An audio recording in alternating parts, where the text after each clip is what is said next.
We are back in the shop. And the first order of business is to talk about the welding machine that we just picked up. The awesome Dynasty 700. I was going to say Syncrowave, but it's actually Dynasty. Now, in the past, we've had problems welding aluminum where our Syncrowave 200 and the Syncrowave 250 that we traded up from the 200 to wouldn't weld the aluminum thickness that we needed it to.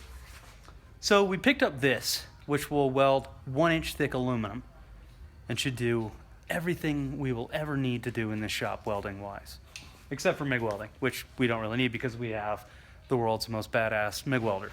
It's an antique, but it works really effing well.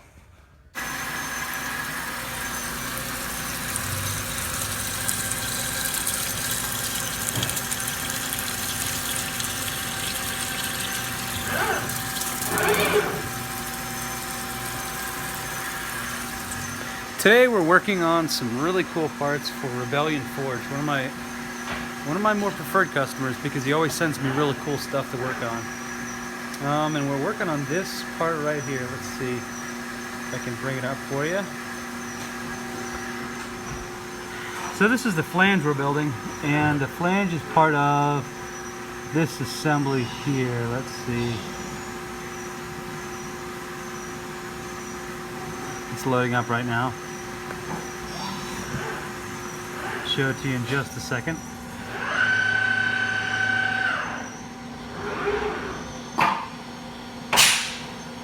So this is what we're working on, this entire assembly, and it is a velocity stack for the intake manifold on a I think a Porsche 912. I'm not sure what year. Maybe I've got it wrong. Maybe it's a 911. So this is the flange that is the base of the velocity stack, and there's 2 flanges per set.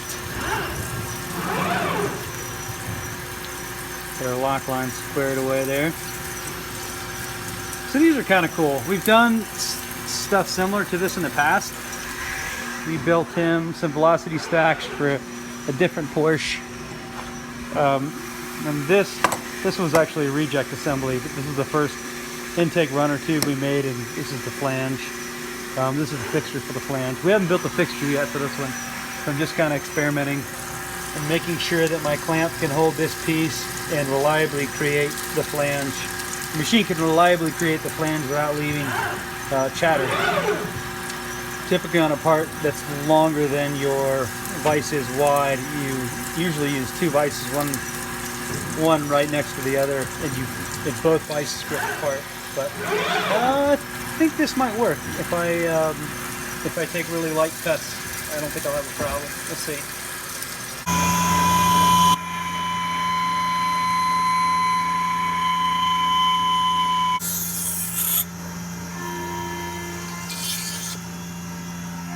Okay, so we're pretty much done with our flange plate.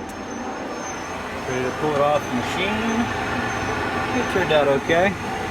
Got a few surface finish issues we need to iron out. This is just kind of the test piece. It's not actually a product that is going to ship. Okay, so this is the finished flange. This is actually not a part I'm going to ship because this thickness right here is a 10,000ths too thin. But that's okay. We're just kind of developing the process to make these reliably. This is the fixture we built for it. Rigid tapping was crucial. As you can see, it just kind of sits there and bolts down, and yeah, that's how it works. These are for 911s, Porsche 911s.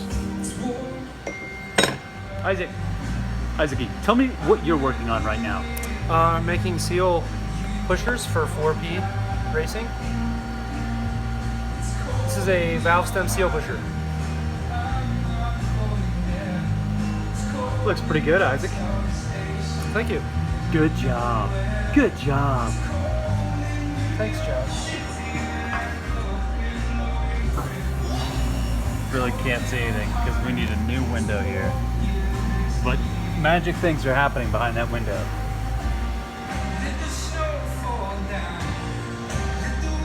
kind of reorganized our shop because we have a shop inspection by a pretty exciting potential customer, and they're coming Thursday. So we kind of want to. We reorganized our shop so that it looked more like a machine shop and less like a fabrication shop.